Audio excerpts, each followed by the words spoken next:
Hi, it's me, Meg, the voice of your friendly, sentient patch of haze. In mere days, I'm headed back out onto the road with Cecil and Symphony to perform the latest Welcome to Nightvale live show, A Spy in the Desert. We are retiring the show after the fall, so come on out and give this show the send-off it deserves. We're playing a lot of college towns. So maybe you just got to college and you're looking for some friends. The best way to make friends is to see if they want to come see a weird podcast with you. We are coming to towns like New Haven. What college is there? Montreal.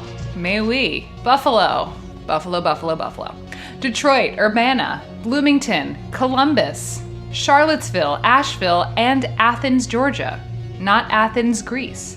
Uga. And that's just this month. We have a bunch more cities in the books for November, including a brand new show that we just added in Kelowna, British Columbia, because of the demand of the people of Kelowna, British Columbia.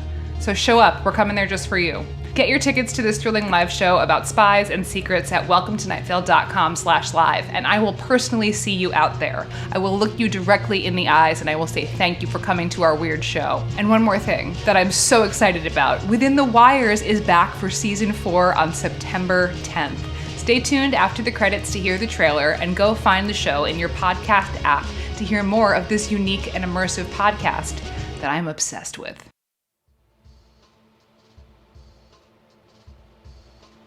Constellations are fan art depicting ancient gods. Welcome to Nightvale.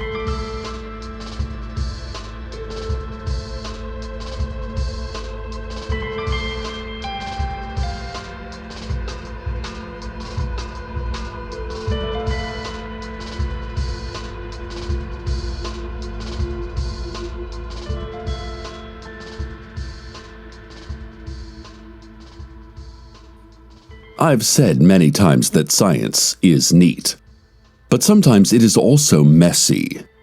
Carlos converted one of our guest rooms into a laboratory so he can spend more time at home and get some needed renovations done on his laboratory downtown, which seemed like a great idea until I realized that it's impossible to contain chemical odors and stains from getting all over the rest of the house. Not only did acid eat through our new Egyptian tiled backsplash, but also a petri dish grew feet and walked outside, only to walk back inside tracking mud all over my new hand-woven Svitzian rug. The last straw was when Carlos stained all of his shirt sleeves, not to mention his hands, and somehow even the quartz countertops a dull green, which completely threw off my kitchen color palette. I told Carlos he had to stop, but he insisted he had made a major breakthrough in his doorless fridge invention. "Cecil, this is so exciting," he said, bouncing up and down like a child who wants a toy or needs to pee. "The problem with refrigerators is the door. In order to put food in or take food out, you have to open the door, and that's totally bad because it lets all the cool air out, raising the temperature of the other food inside."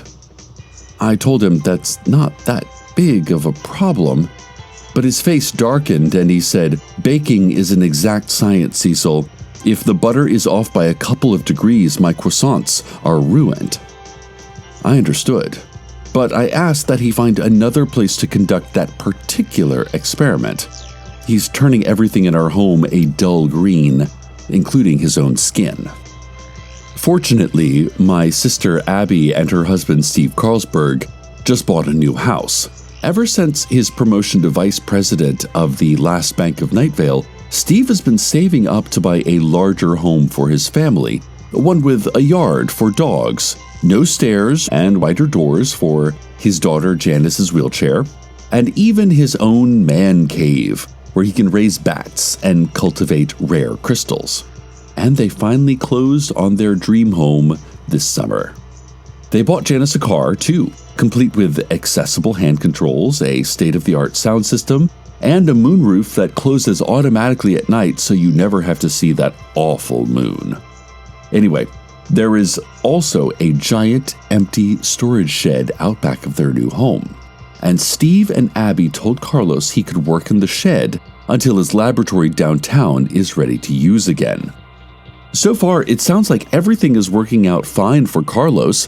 although he did accidentally leave a large green handprint on Janice's new car.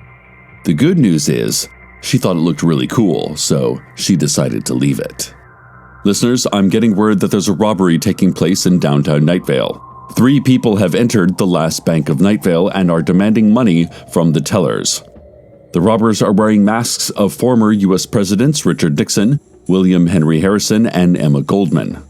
The sheriff's secret police, as well as the sheriff's overt police, are on the scene, but the perpetrators have begun to take hostages and the police are trying to negotiate. The robbers have not stated any demands yet, so the police are left to guess what they want. One officer suggested giving them $1 million, which was roundly accepted by the fellow officers as a great idea. Because, while human lives cannot be distilled down to a monetary value, $1 million is pretty cool. But this idea was shot down by Sheriff Sam, who pointed out that the department does not have $1 million. What if we got them a puppy? Another officer offered up. My Basset just had a litter and I thought we'd be able to sell them, but it's definitely a buyer's market out there for hounds, the officer continued. Anyway, I've got a brown one with white spots and 2 white ones with brown spots. I've named them Chutney, Footstool, and Bob Ross. Footstool is the runt. Let's give the robbers Footstool. We're not giving them puppies, Sheriff Sam shouted. Ooh, what about an Applebee's gift card? Another officer said, worth $1 million. Or a coupon book for free favors, another said, like repainting the guest room or raking leaves or, oh wait, we're the police, right? A free crime day. They could use that coupon today, and we don't have to arrest them and file all the paperwork, and the hostages get to go free. We could even have a coupon for a 15-minute back rub. All of the officers clapped for this idea, not just a win-win, but a win-win-win for the hostages, the robbers, and the police. All except Sheriff Sam, who silenced them all with a loud whistle.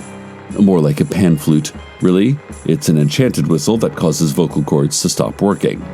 We are police, the sheriff scolded. It is clearly stated in our oath of office to never give back rubs to bank robbers. They then set to work trying to devise a plan to stop the robbery and free the hostages in the bank. Oh dear. Listeners, I was just talking about my brother-in-law Steve, and here comes this terrible news. I have no further information about Steve's condition right now, nor the other citizens who are being held at gunpoint inside the bank. I will update you as events progress. In the meantime, let's go to sports. The Nightvale High School Scorpions opened their season this Friday against the Whispering Forest Wood Dogs. Scorpions head coach Latrice Beaumont said this will be a tough matchup. The Wood Dogs, a team entirely comprised of trees, are roundly regarded as one of the toughest defenses in the state, with their tactic of whispering compliments to opposing players until those players themselves turn into trees. Last season, Whispering Forest dealt Nightvale its only loss, as 9 of the Scorpions' starting offensive players, including quarterback Junius Duncan, were won over by the Wood Dogs' pleasant cooing. By the end of the game, the field was covered in trees, many of them former Nightvale High School student athletes, and Whispering Forest snuck out with a 3-0 win on the late field goal. That was somehow kicked by a tree. Coach Beaumont said she plans to give her players earplugs to help dampen the whispers from the Wood Dogs' defense. She also has uglied up the Scorpions' uniforms, adding mustard yellow and hot pink argyle atop the dark purple jerseys, hoping that the arboreal defenders will find little good to say. The Scorpions are starting a new quarterback this season, sophomore phenom Julie Dobbs, who won the job because of her prophetic dreams. Her slumbering subconscious is able to see the future, most notably other teams' defensive strategies. She also uses her dream journals to develop a nearly unstoppable offensive game plan. She also owns her own football, which was a huge plus for the coaches. Good luck this weekend, Scorpions.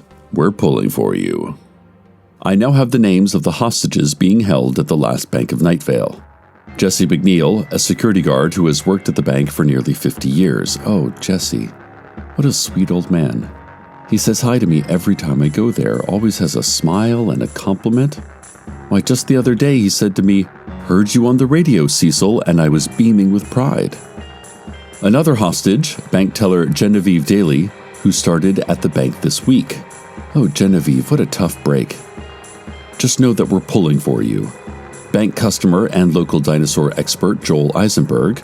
Oh, Joel, I know Joel. He's such a smart guy. And the last of the hostages, staff supervisor of the bank, Susan Willman. Okay, well, tough. Unfortunately, after several grueling minutes, negotiations between the sheriff and the robbers have broken down. So the police have decided that the only way to break the stalemate is with physical force. While this makes sense in chess, I don't know if this is such a good idea for hostage negotiations, listeners. But the police have advanced into the building to engage the thieves directly. Witnesses reported hearing several gunshots, but they said the noises could also be fireworks, part of the day-long celebration of Lee Marvin's 31st birthday, which was back in June. Oh, happy late birthday, Mr. Marvin. You don't look a day over 30. We cannot see inside the bank, and no one has emerged yet. I will have to report back later as soon as I have... Oh, no, wait. I'm being told that the bank is on fire now. The west wall of the bank is engulfed in flames, and the Nightvale Fire Department is already on the scene. They are shouting at the fire to stop being such a nuisance, but the fire does not appear to be listening. Oh, this isn't good. And even more frightening for me, I did not see Steve Carlsberg's name on the list of hostages. Abby told me he was at work today, but why was he not taken hostage? I can only hope he had gone to lunch when the robbery began. Steve, if you hear this and you're at lunch, don't go back to work. It's on fire. I feel so powerless. All I can do is hope and bring you the weather.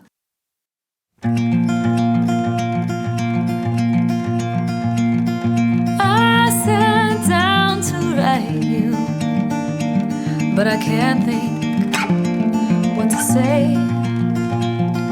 Life goes on without you somehow. Anyway, I just wanted to know how you've been, where you're at, if we're still friends. 'Cause I miss my friend. I just miss my friend. I sat down to write you, but I don't know what to say. I'm not in no trouble, not really. I just stay up late, wake up late, keep making the same mistakes. I need a friend. I just need a friend. I sat down to write you, but all I wanna do is cry. I'm not fine without you.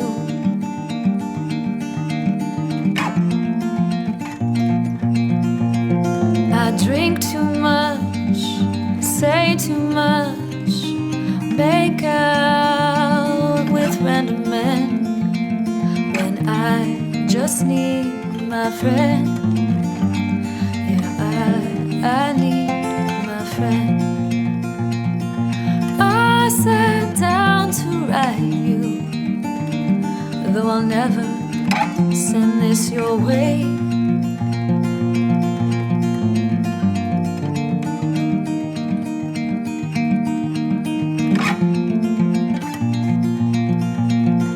I know I left things on the same. I was trying to make my break. Now all I am is broken. But I need my friend. I just need my friend. I still need my friend.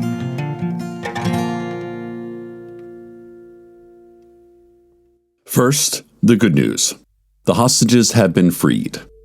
Inside the bank, the police drew their weapons on the robbers but could not get off a clean shot because of the hostages blocking their line of fire.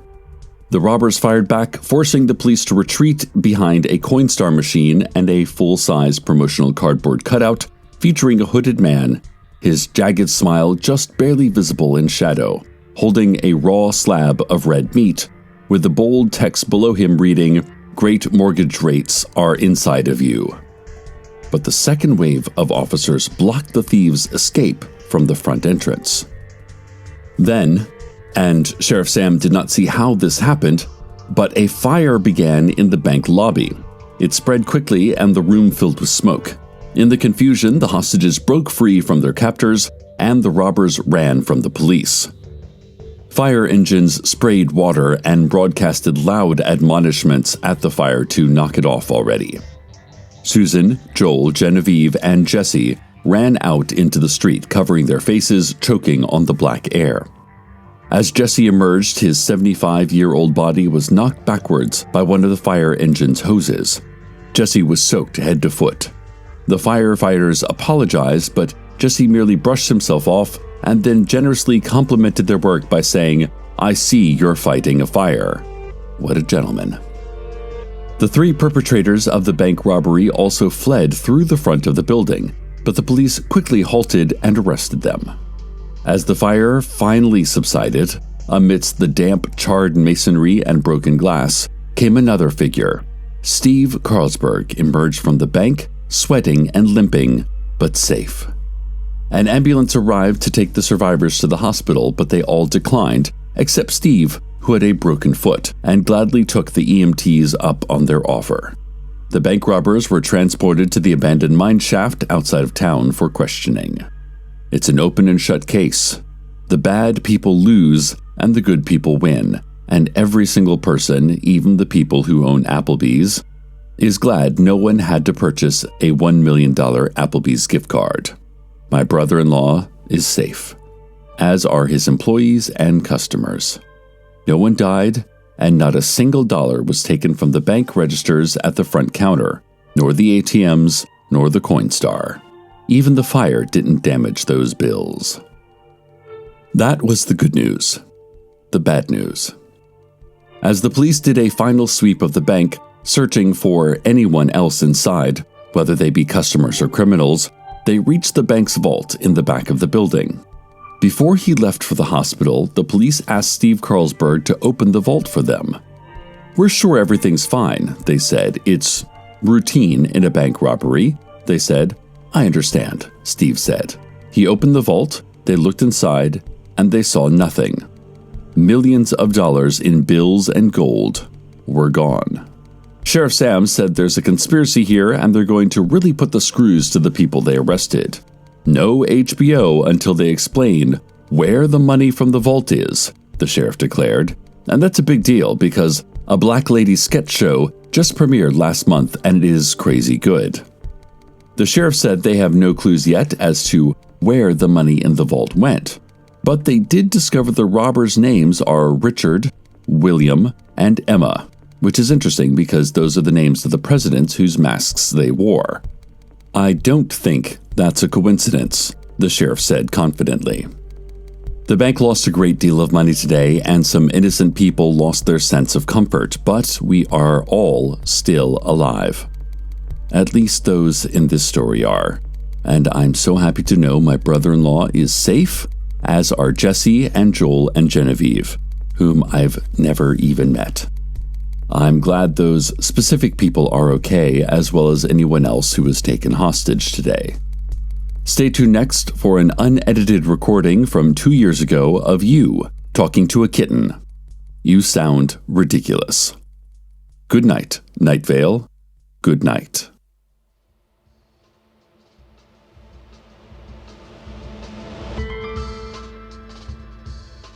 Welcome to Nightvale is a production of Nightvale Presents. It is written by Joseph Fink and Jeffrey Cranor and produced by Disparition.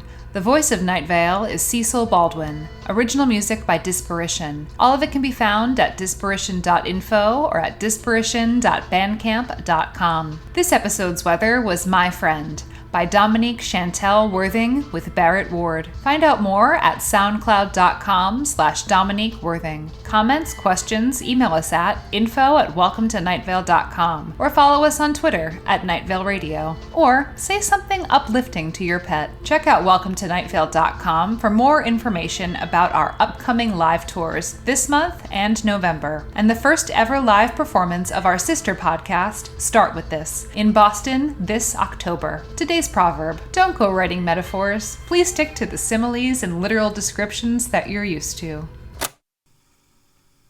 My friends, my family, my cradle. I believe there is an expectation when one has been living in comparative isolation to be seduced by worldliness when given the opportunity. To see a life that has been denied you, or that you have denied yourself, and deem it better than the life you have. I find the opposite is true. I have never been more convinced of the importance of our work within the cradle. Family, my friends, truly is everything. Think of your children. Think of the indescribable joy of the first time you held them, the unshakable bond you share with them. Think of the trust your children have in you, the way they run to you when they're afraid, the tiny joys and sorrows they share with you. Think of the terrible beasts hiding in the forest that wish to take them from you. Not serpents in lakes or whispering figures behind the trees, but uniformed sentinels of the new society. They do not want us to be free. They do not want us to squirm from their grip. I have been inside their institutions, seen their ways, and they will not stop until they have devoured us, swallowed our children. The woods in Hedmark are dark, and shadows can hide hungry predators. Before the Great Reckoning, families raised children, drew together in communities, in tribes, and in nations of shared ideas, giving of themselves for each other. We nourished the land, and it nourished us. We fed our babies, and as we grew old, they fed us.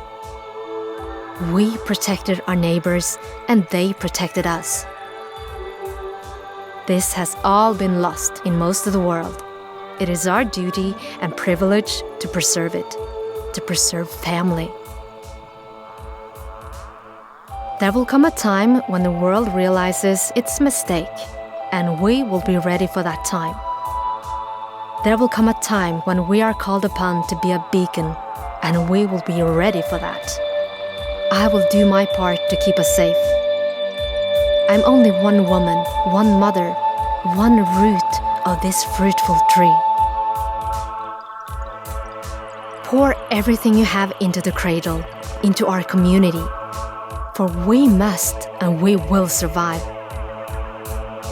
For the future happiness of the world, we must flourish so we can show the society the way when our time comes. The millennium is upon us, and we will be the first to greet it.